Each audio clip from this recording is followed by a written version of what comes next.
Hello, everyone, and welcome to today's channel. I hope you're all doing very, very well. So let's take a nice deep breath in and get settled into who we are. And if you're on with me live, please start asking your questions so that I can access them, and we'll go from there. So today we want to talk about, and the message is all about loneliness. And so many of us feel alone from one time to another, right? And over the weekend, when we did a soul power event, and it was totally amazing. But there were a lot of conversations around loneliness. So we're going to talk about that today. And really what I want to talk to you about is the perception of loneliness, the illusion of loneliness. What is loneliness to you? For me, in the past, it's been me not understanding the depths of my love, like the real love, because we've all been hurt in this life, right? And it's the perception that it's not being reciprocated, or that you've been hurt, or whatever the excuses are. We have a tendency to hold it back when we get hurt, or when we think we get hurt. So not being able to express the depth of your love is part of the belief system that gets created when you're afraid to love so deeply, when you're afraid to let people see your love, when you're afraid that that depth that you're extending to someone is going to be returned to you. That's where the fear lies. What happens if you're loved so deeply without conditions? Without conditions. Then what happens? You can't be lonely anymore, right? You can't be lonely. So loneliness is just that feeling of lack, that belief that gets created through separation, through the belief that you're separate from yourself, from your own love, from your essence. And it gets projected back to you that it's not good enough, or it's not safe enough, or it's not something enough, right? So then the belief gets created around there. So rather than projecting love, what we want you to do is extend your love, right? Like, don't project it out to someone, extend it to someone, extend it to yourself. Because when you're working in the paradigm of extending your love, or we're not talking about giving your love. We're talking about just extending it unconditioned for anyone to accept or to utilize or to enjoy. You see how that's just so different than projecting your love in fear that it might be projected back to you, or in fear that it might come back with conditions? It's a different perspective, totally different perspective. And it doesn't create a belief system. So that's where the loneliness comes in, is the lacking belief. So how do you get out of the lacking belief? You extend your love. You create this energy that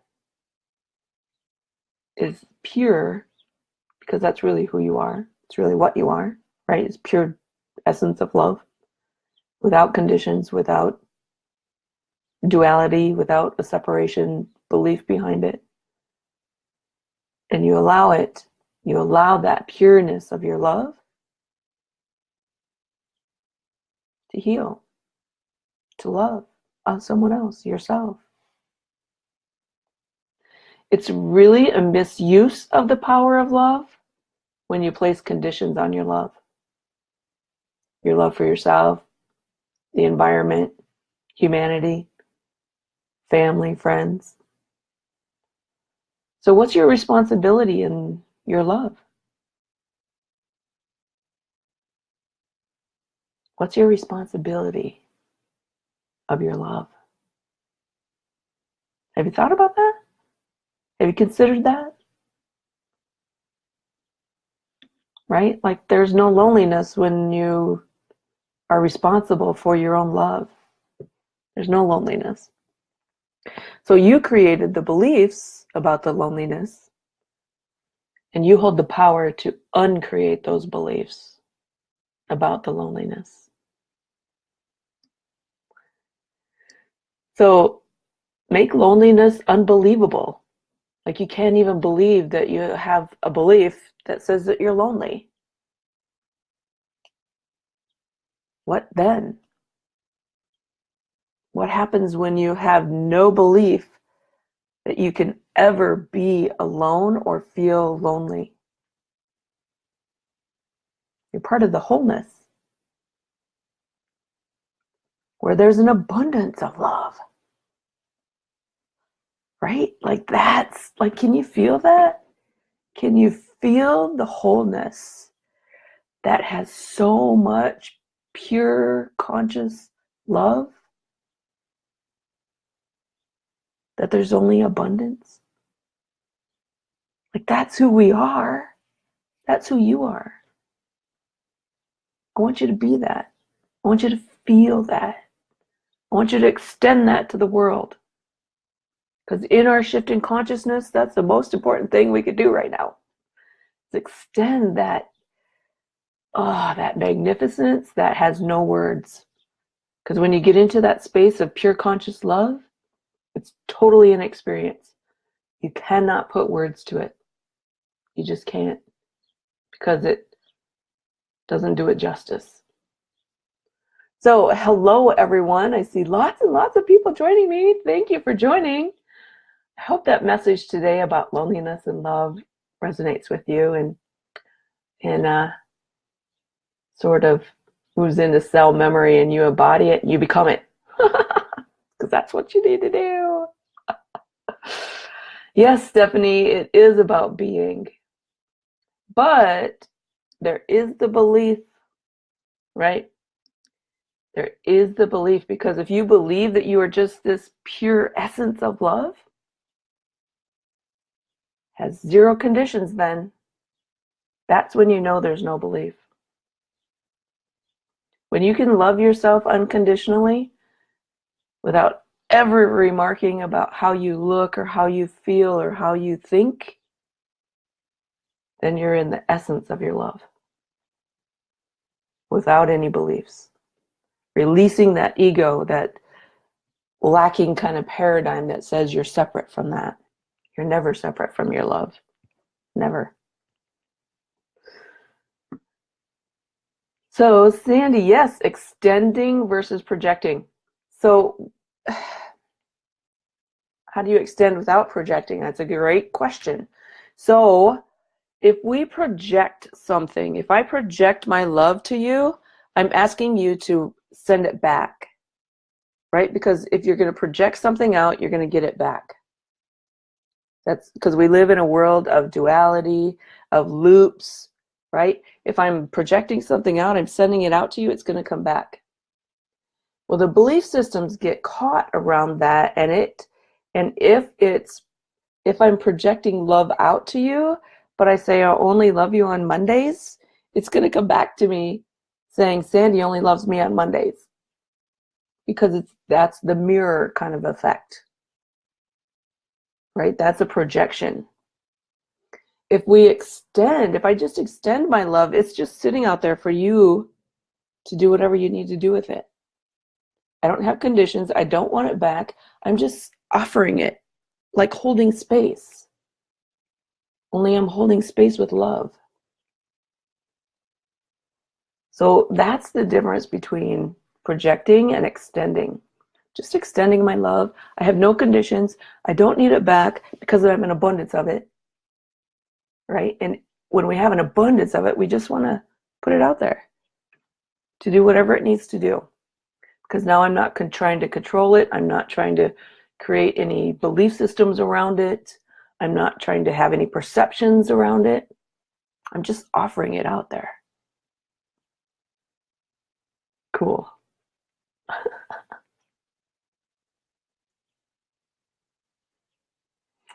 Okay, so Lisa, I have had to realize that people are not purposefully upsetting me. That's very true. That's the perception, right?